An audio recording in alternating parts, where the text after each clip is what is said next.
Movie నచ్చిందన్న. Story పరంగా వస్తే కొత్త స్టోరీ ఏం కాదు, ప్యూర్ ప్రెడిక్టబుల్ మూవీ. ఒక చెడ్డగా ఉండేటోడు మంచి కోసం ఆడటమే, అదే రొటీన్ ఫార్ములానే. బట్ స్క్రీన్ ప్లే కానీ, చూపించిన విధానం కానీ, డైరెక్షన్ లెవెల్స్ కానీ చాలా బాగున్నాయి. టాప్ నాచ్ యాక్షన్ సీక్వెన్సెస్ ఉన్నాయి. పాజిటివ్ విషయానికి వస్తే సినిమాలో top notch action sequences, Ravi Teja గారి screen presence, BGM, screen play, production values ఇవన్నీ చాలా బాగా చూపించారు. అండ్ ఇంకా మనకి ఫస్ట్ స్టార్టింగ్ సినిమా స్లోగా స్టార్ట్ అవుతుంది.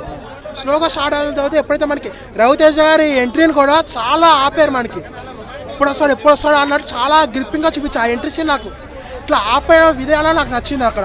నేను ఇక సెకండ్ హాఫ్ వరకు చాలా బాగుంటుంది మూవీ. ఎప్పుడైతే రవితేజ ఎంట్రీ తర్వాత నుంచి మూవీ పుంజుకుంటుంది అనమాట ముందుకి, ఆ తర్వాత చాలా బాగుంటుంది. అండ్ సెకండ్ హాఫ్లో మధ్యరాత్రి ఫైట్ ఏదైతే ఉంటుందో అది నెక్స్ట్ లెవెల్ ఉంటుంది. రవితేజ గారు విధ్వంసం అన్నట్టు చెప్పొచ్చు.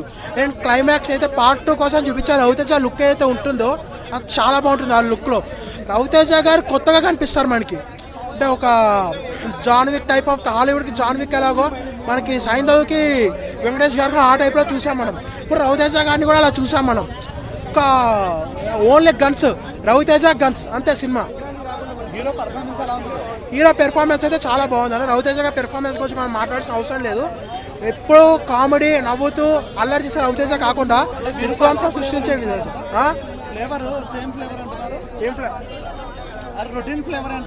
కొత్తగా ఏం లేదు, బట్ చూపించే విధానం. ఎందుకంటే ఇప్పుడు మనకి ఎప్పుడైతే మనకి సెకండ్ హాఫ్లో ఫ్లాష్ బ్యాక్ స్టార్ట్ అవుతుందో మనకు అర్థమవుతుంది.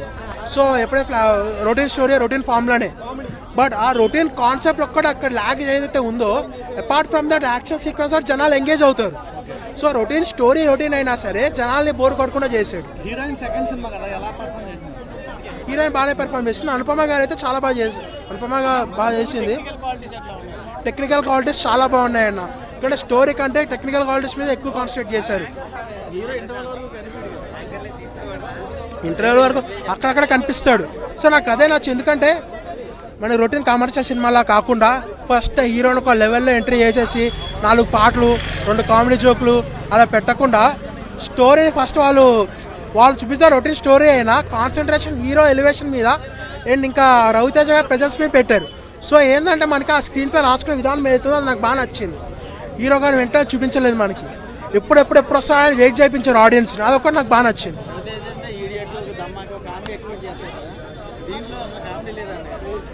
అలా ఇప్పుడు మనకి సినిమా చూసిన వాళ్ళు ట్రైలర్ చూసి వస్తారు, మ్యాక్సిమం పోస్టర్లు చూసి వస్తారు. పోస్టర్లు ట్రైలర్లు చూసి కూడా వచ్చి నేను కామెడీ ఎక్స్పెక్ట్ చేస్తా అంటే వాళ్ళంతా బ్రెయిన్లెస్ వాళ్ళు ఇంకోళ్ళు ఉంటారు నాకు. ఎందుకంటే మన ట్రైలర్లో కూడా ఫుల్ యాక్షన్, ఒక ఇంటర్వ్యూలో కూడా రవితేజ గారు ఫుల్ యాక్షన్ అని చెప్పారు. మీకు ప్రతిసారి రవితేజ గారిది కామెడీ యాంగిలే కావాలి అంటే ధమాకా లాంటి సినిమాలు, రొటీన్ సినిమాలైనా అవే హిట్ అవుతాయి. ఇప్పుడు ఫ్రాంక్గా చెప్పాలంటే నాకు రావణాసుర సినిమా బాగా నచ్చింది. అది కూడా రొటీన్ కాన్సెప్టే, బట్ రవితేజ గారు స్టోరీ సెలక్షన్ నచ్చింది, దాన్ని ఫ్లాప్ చేశారు. టైగర్ నాగేశ్వరరావు 3 hours పెట్టడం వల్ల అది లాగ్ అయింది, అది నచ్చింది నాకు, దాన్ని ఫ్లాప్ చేశారు. ధమాకాని అనేది రొటీన్ స్టోరీ, దానికి బాగా పెద్ద హిట్ చేశారు. బట్ ఏంటంటే జనాలు కూడా ఎప్పుడు ఏది హిట్ చేసినా కూడా చెప్పలేకపోతున్నాం. ఓవరాల్గా నాకు ఈ సినిమా అయితే బాగా నచ్చింది. రేటింగ్ 3.5 ఇస్తా.